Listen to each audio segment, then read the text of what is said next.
Hi, I'm Joe Joliet, and on today's Not Your Average Joe, we're talking with Ron Romero of the Illinois Rock and Roll Museum.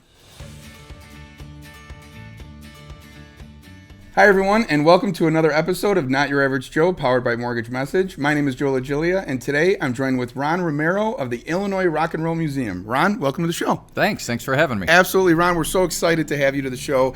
Many guests that have been in your seat have nominated you to be a guest on the show, and we love when that happens. And so welcome to the show. Ron, wow, I paid them well, right? Yes, absolutely. Yeah, a check has been delivered. Ron, do us a favor for the Sure. audience. Tell everybody kind of who you are and what we're here to talk about today. Sure. I'm Ron Romero from the Illinois Rock and Roll Museum on Route 66, located downtown Joliet.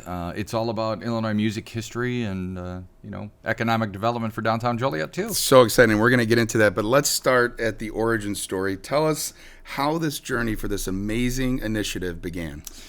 Well, let's see. It was a crazy idea in 2013. Got put into motion in 2016 as it was originally going to be an exhibit at a local museum. And the president from the museum said, "This is much bigger than the room we can provide. You need to, form your own building, find a building, and become a nonprofit as well." So, under her direction, we put our first board of directors together, found a building, did all the paperwork, and in 2019, we became, the Illinois Rock and Roll Museum. We own our building now, so we're doing renovation in there now. Unbelievable. And we're going to get into the development side of the Joliet area, and we love that, and that's just such a passion of ours to build up our communities. But I heard you kind of tease in there a little bit about something called the Hall of Fame. Can you talk about that?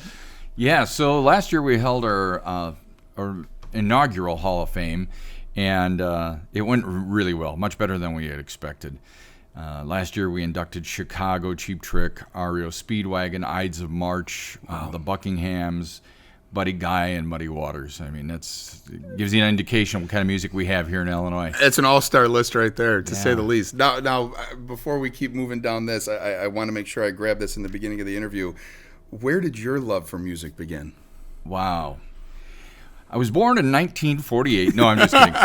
No, it was my grandmother was a musician, and she was just one of those musicians that you could put an instrument in her hands and she could play. Wow. She played mandolin and piano, classical piano and guitar and things. So that kind of went down to my father. My father was a trumpet player, and later in life he learned to play clarinet and flute.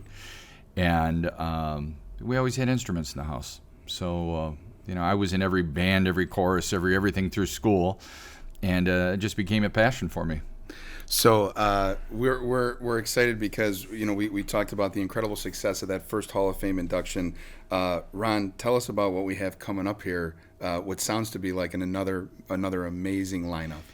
Yeah, wow. So many arms and legs to this. This is our second annual Hall of Fame induction that's going to be held at the beautiful Rialto Theater downtown Joliet. It's again, continuation of labor of love. There's a long process that's involved in this.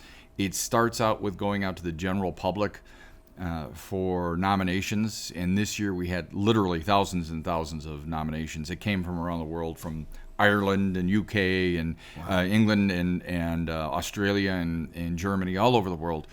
And then finally, our charter members, at the time we had about 600 charter members, would vote on who should be inducted into that. And, it's a long process. It takes a while to do it, probably 6 months or so to put it together. And so that's where we're at now. We're about ready to go into our second annual Hall of Fame induction. So there's an event coming up this weekend. Just real quick, we want to tease it for you. Tell our audience how can they get connected to it, maybe buy tickets, maybe just follow along. How can they do that? The best way is to actually go to our website, roadtorock.org. And there you'll find out everything that we're doing. You'll see how to get tickets for that event, who's involved in the event, who's being inducted, just about the organization itself. Learn a little bit about our purpose and who's involved with it. So great. So Ron, we're talking about the love of music. We're talking about the preservation of music, of Illinois music, Illinois rock and roll. Talk a little bit about what's this mission of this museum. What someone who's hearing about this for the first time, which is many, I'm sure. What would you share with them as the mission of this? Well, to start with, when we were looking at bringing this to the other museum, the thesis was for the exhibit was to say how Illinois music was heard around the world, how it influenced the world. And when you think about it, the Rolling Stones, they got their name from Muddy Waters' song Rolling Stone. Led Zeppelin, they basically took all of Willie Dixon's songs and made their versions of those songs. There's a lot of history here with that. So I think I'm getting off track. I'm off your question.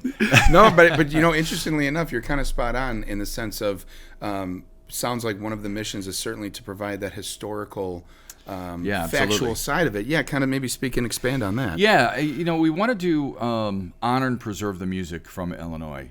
There was a little bit of an influence going to some other museums, and when you see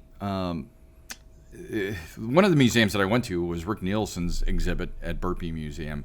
It was in 2015, and he basically had an exhibit about Cheap Trick, his perspective of Cheap Trick. It was all related to how he was involved in his stuff. So from there, it just kind of, I was surprised when I went there how many people showed up. And then I thought, well, if we add to Cheap Trick, who I love very much, Styx and REO and all the blues artists that come from Buddy Guy and Muddy Waters and everybody else that comes from Illinois, they're in the decades and decades of great music. We have a lot to celebrate here and to preserve.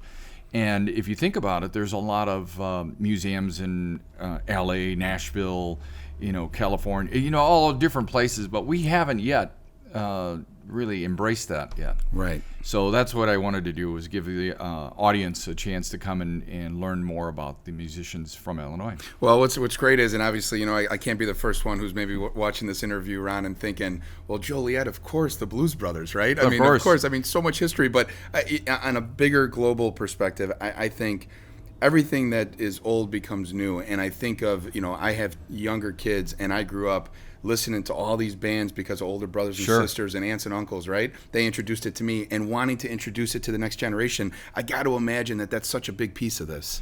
It is. For me, being in music for as long as I have, I thought I knew a lot about music, especially about Illinois music.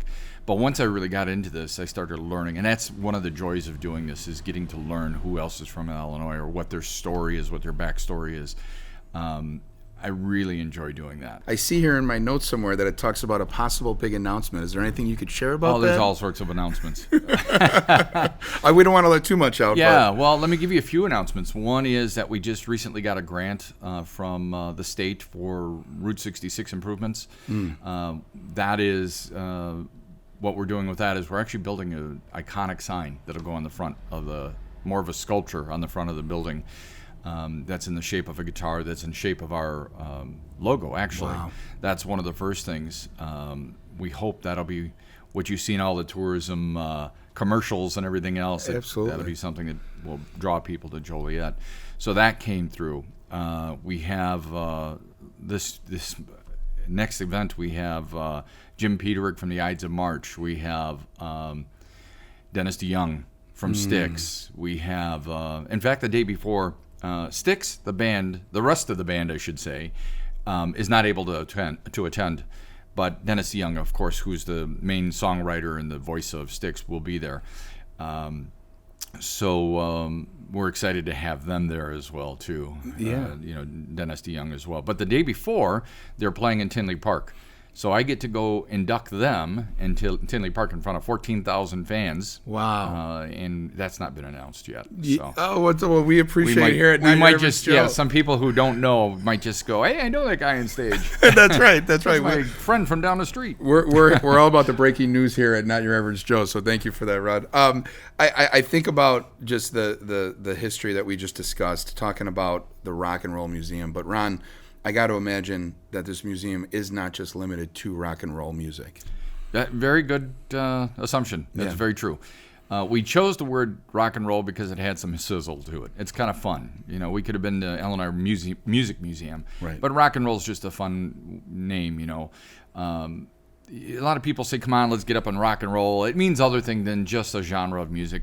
And specifically, it's funny, once in a while we'll get people that'll call and say, hey, you're not going to put blues or rap or country in there because it says rock and roll.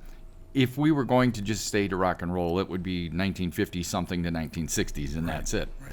So, no, the truth is we're going to really honor and preserve blues and country and rap and gospel and anything from the state of Illinois that has to do with music, including radio stations and DJs. And oh, wow. So anything that has to do with the music industry itself. Well, what I love about that is that it's true to form of everything you shared in the beginning of the interview, which is everything influences everything. Yeah, exactly. There's no question. And I heard you mention about charter members. Kind of talk a little bit more about what that means and kind of the growth of that and what that looks like for the future.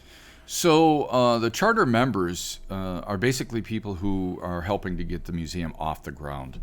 Their memberships are discounted. After a year after we're open, we'll go to a standard membership, which will go up. But we give them certain perks. Like we took the time to meet with all the businesses downtown Joliet. So a charter member will come down for dinner or lunch and get discounts. There's a jewelry store that you can go get a free battery replacement if you want. There's an eyeglass place across the street. So we wanted to give something to the charter members, but at the same time we want to help the local businesses from the people that we're bringing in. The charter memberships, as I mentioned, are the initial people that are helping to bring this. Right now we're about 700 charter members from 30 states and 3 countries, and it's growing. By the end of the year, we're expected to hit at least 1,000. Yeah. You know, we look at that growth and we say, you know, people love music. I mean, that's just amazing, especially over the challenges that we faced the last couple of years and thinking about this amazing initiative that's going to mean so much to so many generations. What would you say, Ron, looking back over the last couple of years, being able to accomplish as much as you have, what have been some of the main challenges? Everything's a challenge. Right. It is. Well This is grassroots. Yeah. You know, I'm not coming in as a commercial developer. We're not coming in with $1 million, $2 million to start with. We're raising this all from zero, and we're successful at what we're doing so far. We've been very fortunate to have a lot of the trade unions and people who are in different companies and things like that come in and help us out. They've donated a lot of time and effort and materials and everything else to get the building up to up to code and to have it ready. So there's a lot involved in it. Certainly there's politics we have to deal with. Who thought, right? My plan was never to have to deal with politics, but in the real world, yeah, everything, right? There's, you have to reach out to certain people to see who can help, and some help, some don't. But this is good for the community. Aside from the music itself, the idea is to bring tourism. Tourism's a $1 billion business in Illinois alone. We just want to try to capture a little bit of that for Joliet. For Joliet themselves, a lot of people are concerned about their tax monies. We're using the tax monies for this or that. Tourism offers the opportunity for outside funds to come in, and the taxes in the hotel, motel, and the foods, restaurants. And so we're building a revenue stream for the city that comes from outside of the city. Yeah, so we're in inning 1 of this thing, and we're so honored to have you in inning 1 because of where we believe that this mission of yours is going to go, and we can look back at this interview and be so excited that we caught you in the beginning of this amazing trajectory. But when you think, Ron, when you look out into the forecast of this dream that's starting to be realized, what do you see? What's the big vision for this Illinois museum? Well, we really want to help the city of Joliet. Yeah. We could have gone downtown Chicago. There were places down there that would have taken us. Joliet fluctuates between the 3rd and 4th largest city in the state of Illinois. And really, we just wanted to help the local. There's such a synergy downtown Joliet right now. For the people who've been around the city of Joliet long enough, remember that there used to be the Christmas parades and the Sears and the Boston store and all sorts of things downtown Joliet, and it kind of fell to the wayside. It didn't really, after a while when the malls moved in, everybody moved out. It really kind of fell to disrepair. But now there's people that are bringing in new businesses. There's new restaurants. There's new life. That's the heart of Joliet. And I believe that's what we're looking for. Well, and we share that sentiment. I believe you're on the uptrend along with those other businesses that are looking to revitalize that area, as you said, and we're all for it, and that's why we have you here. I got 2 more questions for you. Sure. My second to last question is, growing up, right around the same time that I finally had a little change in my pocket where I could start buying my own music, the band for me that I look back at my childhood and say, man, this band represented about 6 years that they just represented rock and roll to me. They represented what music was about for my genre, and that was Pearl Jam. Oh yeah. For you, when you look back at your childhood, what is kind of that band that comes to mind that says, man, these guys were on every playlist, every mixtape, everything. I had to make sure I was listening to them. Is there a band that comes to mind? Not to put you on the spot. Well, first of all, Pearl Jam, of course, Eddie Vedder's from Evanston, Illinois. Absolutely. We have an Illinois contact right there. I love it. I love it. Thank you for that. Yeah, but for me, I think it was probably, in two bands, probably Cheap Trick was a big one for me. Going to see them live. I always tell the story, I gave part of my hearing in this year to Cheap Trick. So, but That's awesome. Cheap Trick certainly sticks. REO. I mean, all the Illinois music from the 80s and 70s. Yeah. That was always on my cassette tape in the Yeah, car. exactly. And we'll explain to the other generation what What that a is cassette later. tape is, Yeah, sure. yeah, we'll explain that later. Ron, when you have a chance to tell your story, it's contagious. It's exciting. There's a passion there, and you've been nominated by many people within the Joliet and surrounding areas as a real community hero. So, in closing of the interview, I ask you, who is your hero? Wow. Without a doubt, my father. He's got such an interesting story. He passed away in 2017 at the age of 95.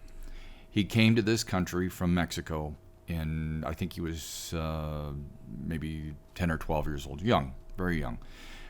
Came up from nowhere. He started out as a shoe shine, and when he passed away, he had retired from 3 jobs. The first job was he was an engineer for U.S. Steel. Retired from that, and then he started his own company, which was to help immigrants obtain their citizenship legally. Wow. So that was a big thing. And then the third job was going to a local school in Morris, and he taught Spanish-speaking kids English and helped to tutor them. And he just loved helping the community like that. And then, of course, as I mentioned earlier, we had every instrument in the house. There was never a lack. We had drums and guitars, and I learned to play a smattering of everything. Maybe 1 or 2 instruments that I can actually play fluently, but I can play other instruments too. But that was because of my dad. He really encouraged what we were doing, and certainly for my family, my brother and myself. The old joke used to be my dad would play trumpet. My mom would tell the story. My husband plays trumpet. My son plays guitar. My other son plays drums. And I play the radio. That's great. That's great. So she was, he'd definitely my hero, my father. Absolutely. What a great legacy you continue on for him. Thank you so much, thank Ron. you. And thank you for being on the show. Thank you for having me. I appreciate it very much. And thank you to our audience for tuning in to another episode of Not Your Average Joe. We'll see you next week, everyone. Take care.